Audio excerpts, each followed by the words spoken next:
Okay, one more time.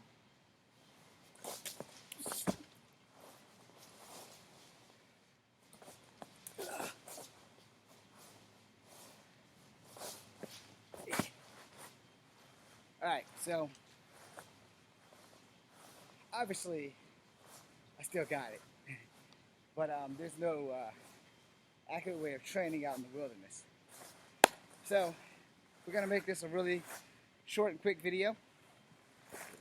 And I just want to point it out to the fact that when training in martial arts, first, being aware of all your surroundings in nature and everywhere else is very important. As you can see when I step out of frame, see all these trees. We are going to show you how to utilize these trees. I've done this before 5,000 times. If my opponent can't get around this tree, my opponent cannot hurt me. So standard kick, boom, that's around, boom, that's front, boom, that's around, boom, that's front. And using the tree to my ability will help me be a little bit better at staying alive because of the fact that I might not be a good fighter. And for me, it's old age, so it's better to fight smarter than fight harder. Now, unlike everyone else, I'm going to drop in a few bonus points for you. The first thing that you have to worry about fighting is that fear of getting hit. Alright? Even at 50 years old, I still have a little bit of fear of getting hit. But for me, it's not so much the fear of getting hit as more of the fear of, can I still take a hit? Can I still get up when somebody gives me their best shot? Can I get the fuck uh-oh? Hopefully that's supposed to happen and that I'm still actually recording. Let's find out. Okay, I'm still recording. Sorry, I don't know how to stop that from going blank, but it went blank. Anyway, the fear of getting hit is always going to be a thing. And you're going to need to understand that in a fight, whether it's here or here, you are going to get hit or kicked depending on the type of fight that you are engaging in. If you happen to be engaging in a martial art fight, you might get kicked as well as punched. And you need to know that going into a fight. If you're getting involved in any kind of fight whatsoever, you still might get hit or you might get kicked. It's just a matter of your training, your skill level, how many fights you've actually been in. And I don't want to hear I've been in 5 fights. Right? But that's not going to do you any good. Have you won those 5 fights? How many times have you had to spring off a tree to hit someone? There are people passing by, so you will hear some extra echoing coming through. So, if you have to spring off a tree, you want to make sure that your target is within striking distance. So, spring off with the right foot, kick with the left foot. So, that's that. Spring off with the right foot and kick with the right foot. You need to make sure that your target is in a spot where you can do that successfully. However, there are times where unsuccessfully you can do that same kick and they can catch you. So if you're going to get into a fight, you want to try to keep your feet on the ground other than when you are delivering a kick that can be delivered. So if you're by this tree and he's coming on this side, boom, then you get over here. He's coming on this side, boom, then you get over here, boom, break, because his arm's extended over here. So you step in, now you use the tree to break his arm. Learning these techniques, practicing these techniques will be more efficient for you in the long run versus not being able to fight at all. Also, I will state this, and I probably should make a video about it again. I know I did, but for anyone teaching, this is specifically for you. Okay, every now and again, this has not been done by any school that I've been in, so I'm going to suggest this.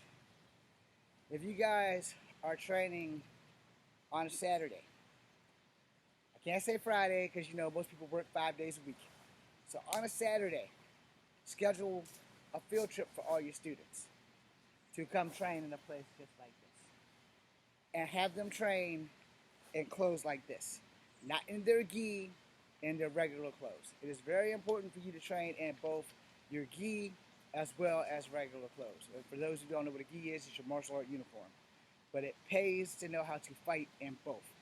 A lot of people get that shit confused, so I'm going to drop it to you like it is. How you train is how you fight.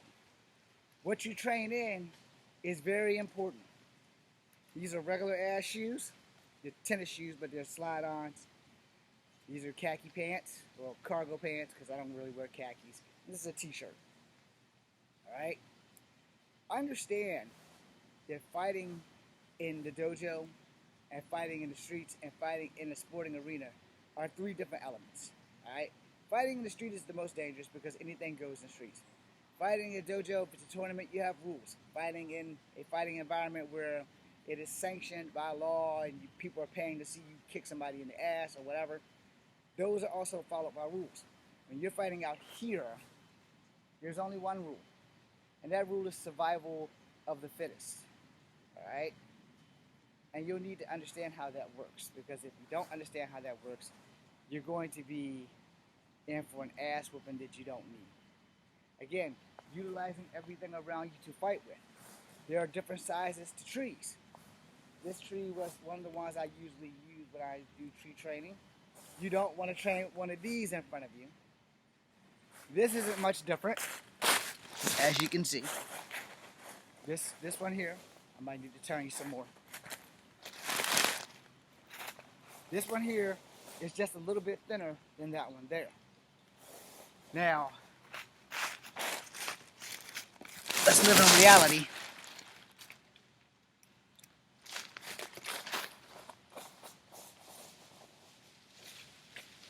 This one here is not the kind of tree you want to train in front of if you're trying to defend yourself. I mean, you can put it back and everything, but it's not going to have that whip effect. And neither is this. And in knowing that, you're going to know that you want to get with something a little bit thicker. This is even worse.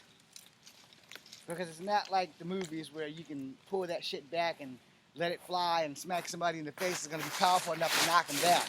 The only thing it's going to do is be powerful enough to piss them off. Like I said, with this tree, I still got protection. Yeah, I got this little branch here. I can use that as a distraction, but that's about it. Y'all can't see that. As I said, this little branch attached to this tree, that's going to piss someone off. Alright? So here, boom, boom, boom. You know, and knowing that this is a distraction, it can help you or it can hinder you.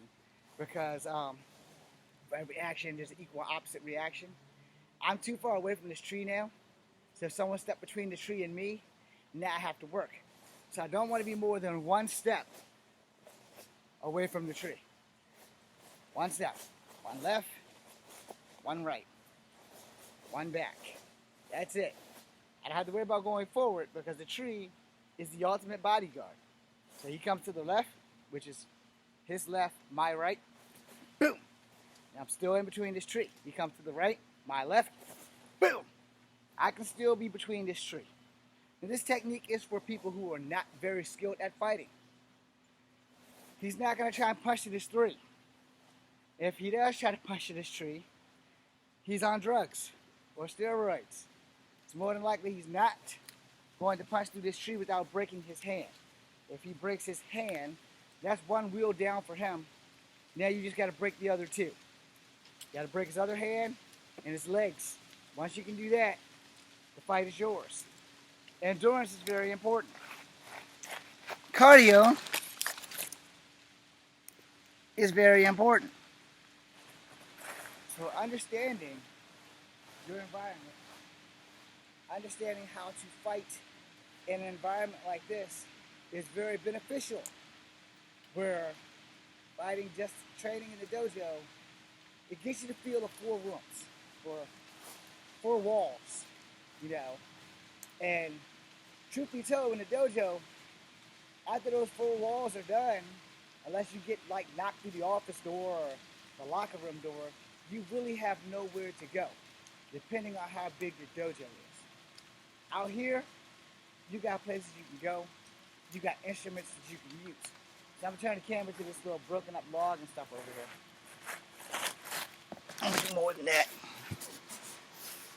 See that fallen bunch of trees right there? You can hide there. You know, you can get up there and get this guy to follow you up there. If he falls running up this little stem here,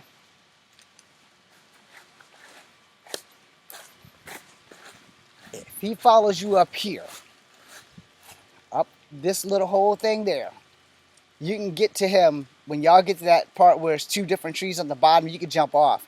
And you can either kick the log while he's rolling on it, or you can just wait for him and then you can kick him so he'll fall back down here to where all these leaves and shits are falling.